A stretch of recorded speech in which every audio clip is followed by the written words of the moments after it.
October 1942, the line in the sand. After the stalemate at Alamein, the entire strategic future of the North African campaign rested on a 60-kilometer front between the Mediterranean and the Qattara Depression. The Axis forces, led by Field Marshal Rommel, were deeply entrenched in a massive, interconnected defensive network, the Devil's Gardens, laced with nearly 500,000 anti-tank and anti-personnel mines. General Bernard Montgomery's British 8th Army amassed a 2-to-1 advantage in troops and an overwhelming lead in armor. To achieve strategic surprise, he launched Operation Bertram, a brilliant deception plan that masked the true location of the main armored thrust until the final hours before the assault. October 23rd, Operation Lightfoot. At 21:40, 1,000 Allied guns opened fire in a coordinated bombardment, the Symphony of Fire. The assault focused on the northern sector. Infantry moving in single file advanced with sappers clearing narrow lanes through the minefields, guided by moonlight and the glow of shell fire, while the armor waited behind. The initial break-in was a costly, grinding affair. German and Italian defenses were deeper and more tenacious than anticipated.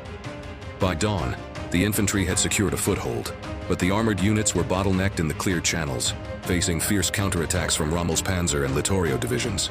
A week of attritional, the dogfight followed, marked by bitter tank-on-tank engagements. Montgomery adjusted his strategy, refocusing the weight of his offensive toward a new sector in the northern flank, forcing Rommel to commit his precious reserves and leaving his strategic depth exposed. November 2nd, Operation Supercharge. The decisive armored thrust began before dawn. The fresh Commonwealth divisions punched through the weakened Axis line. Despite Rommel's desperate counter-thrusts, the British breakthrough was achieved, leading to a catastrophic collapse of Axis logistics and command in the central sector. Rommel, recognizing the Panzer Army Africa was destroyed as a fighting force, began a tactical withdrawal.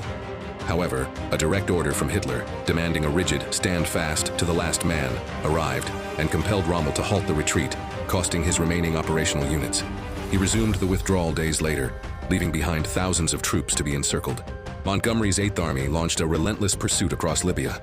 Simultaneously, to the west, Operation Torch, the Anglo-American amphibious landings, was launched in Morocco and Algeria. The Axis forces were now caught in a vast, strategic pincer movement. The remaining Axis forces retreated into Tunisia, utilizing the mountain ranges to establish a formidable defensive perimeter. The Tunisian campaign, a grueling 6-month finale, began, where the Allied forces, now fighting from both the East, 8th Army, and the West, 1st Army, slowly tightened the noose. May 1943, the end. The combined Allied pressure became overwhelming. Isolated and cut off from all resupply, the final 275,000